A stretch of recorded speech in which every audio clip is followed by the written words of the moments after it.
أعوذ بالله من الشيطان الرجيم بسم الله الرحمن الرحيم. We are going to start a series answering the questions from that book. It is a book of mine in which I have collected over 2,000 questions that universities from all over Latin America asked me, from Ecuador, Mexico, Colombia, Argentina, the South, Chile. Well, at each university they asked me many questions. So I have collected all those questions in that book, which contains more than 2,000 questions. And each day we are going to answer one of those questions. Well, first of all, how should we respond to a question? First, we must know and understand what the question is. Many times we have a big problem that without understanding a question we start to answer. That is quite important and quite serious, because many times this person is asking one thing and then you are answering another thing. That is in the first place. In the second place, many times the questions have a bias, meaning the person, due to misinformation that is in the West, I would call it bad misinformation, because the truth is that this misinformation, these lies against Islam are very bad and are always present in many countries. Well, without taking more time, let's start with the first question. Well, first question, let's see where it was asked to me. First question, well, that is, at a university, very good. I was in Colombia, at the Conrad Lorenz University, in the city of Bogota. After 1 hour of the talk, they asked me that question. What happens with women from other countries who do not cover themselves with veils in their country? Again, what happens with women from other countries who do not cover themselves with veils in their country? Very well. What does it mean? That person has a perspective, or rather, has a vision of what they have seen of the Islamic world or my country, the Islamic Republic of Iran. They think that, well, everyone is obliged to dress in chador or cover themselves with something that is like a black cloth covering the whole body, and women are very limited. If you want to see this concept, a movie came out, honestly, one of the shames of Hollywood, called Not Without My Daughter. And because of this movie, among other movies that many people have seen, they think that if a Western woman enters Iran, in the Islamic Republic of Iran, she must also cover herself, cover everything. Well, brother, first, allow me to explain what is happening in Iran, and then I will explain Islamic law, and then I will explain the logic behind that law. First, what is happening in Iran? First, no, Iran is not one of those countries where women cover themselves with burqas. No. Women in Iran do not cover themselves with burqas, none of that. In Iran, there is freedom to cover oneself. The sentiment. What does it mean? What is prohibited in Iran is taking off the blouse or taking off the pants. That is indeed prohibited in Iran.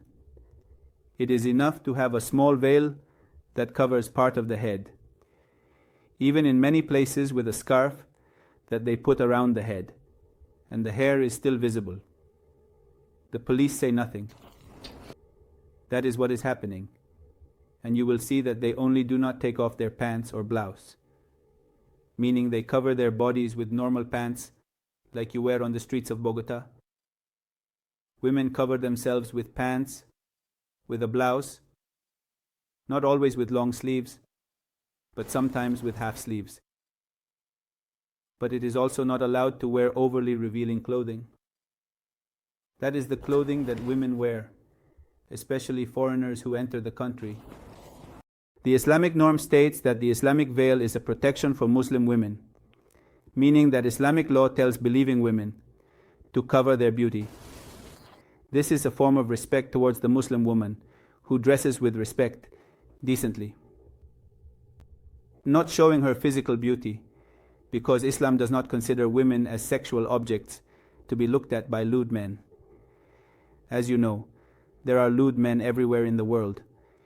When a woman, a girl, is willing to show her physical beauty, there are many lewd men observing her, desiring her, and many times this will end in rapes, harassment, catcalling, and many things that women are not interested in, that many women do not like, even if they dress in very tight or revealing clothes.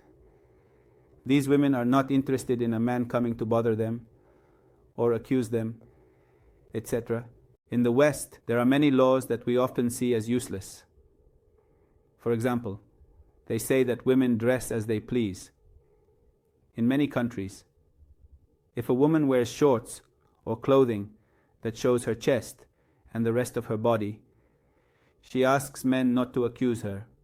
What we see, and you see, is that many times women will be the object of much harassment, many problems, rapes and discrimination, and they are treated as sexual objects. Islam aims to prevent women from being treated that way, just as you can see in the Bible, in the New Testament, which has always ordered women to cover themselves with respect. You can also see in the books of the Jews, like the Shulchan Aruch, which is a book from about 5 centuries ago. It is the book of Jewish law regarding clothing. This book also states that a woman must cover her hair. In Islam it is the same.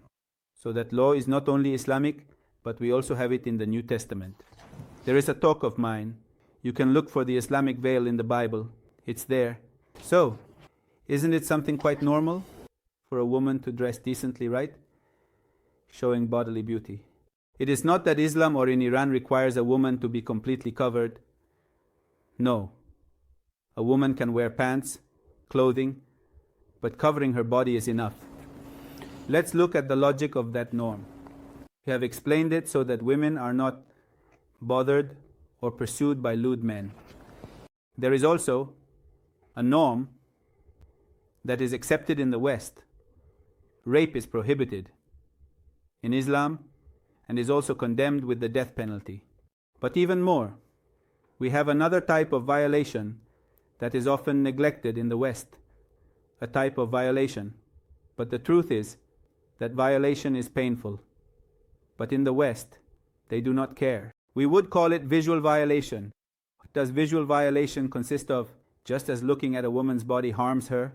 If you are going to violate a woman, violate a person, it will harm their body. Just as a man gets upset and hurt when he sees a woman semi-naked and he is going to observe her and desire her, it is as if she has visually violated that man. What nonsense that is. Wait, before insulting, wait, I am going to explain if you are going to see that I am right. Look, brother, the human being not only has a body, but also has a spirit. That violation harms the human being in 2 ways. First, in the physical sense, because that person is going to see, is going to desire, which means the body requires something it cannot obtain. So you are always bothering. A woman, for example, very beautiful, walks naked in the street, semi-naked in the street. She is bothering. She is, we can say, I would call it violating that man's right to tranquility. All the men who see her there, look, are left surprised and observing and are left with the complex. Look, it is a psychological complex. They are left with a bitter complex of disappointment, of failure for not having reached that woman. Many men have suffered it. Why does pornography harm a person so deeply? Because they desire, see, and do not attain. So they will be left with a very deep dissatisfaction, suffering from the issue. Well, another part, for us who believe that the human being has a spirit, that spirit is from God, a spirit of the light of God. So, seeing that scene, it will bring a lot of curse, because it will awaken lust, the temptations of Satan. It will, we can say, give curse in his heart. All the believers in the world believe, and we Muslims also, and the heart must beat for God. The heart must love God, and also our family, our own wife, our own partner. But what happens when a woman walks around semi-naked, showing her legs, her chest, her backside? What happens to men? Many men may be morbid and suffer from that curse. And many other men who are believers also suffer when seeing that scene. So today, in many churches, pastors go out advising women to dress decently. Just as we asked many years ago in the Islamic Republic of Iran, and also centuries ago in Islam, that women dress decently. Ma'am, sister, you are not a sexual object. If God has given you beauty, it is a capital that you can invest in the love of your family to win your husband's heart. It is not to go and harm other family lives. What does this mean? Look, brothers, we always see that the family core is the most important in the education of children.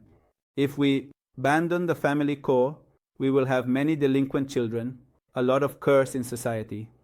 To protect the family core, we must protect the relationship between the man and his wife.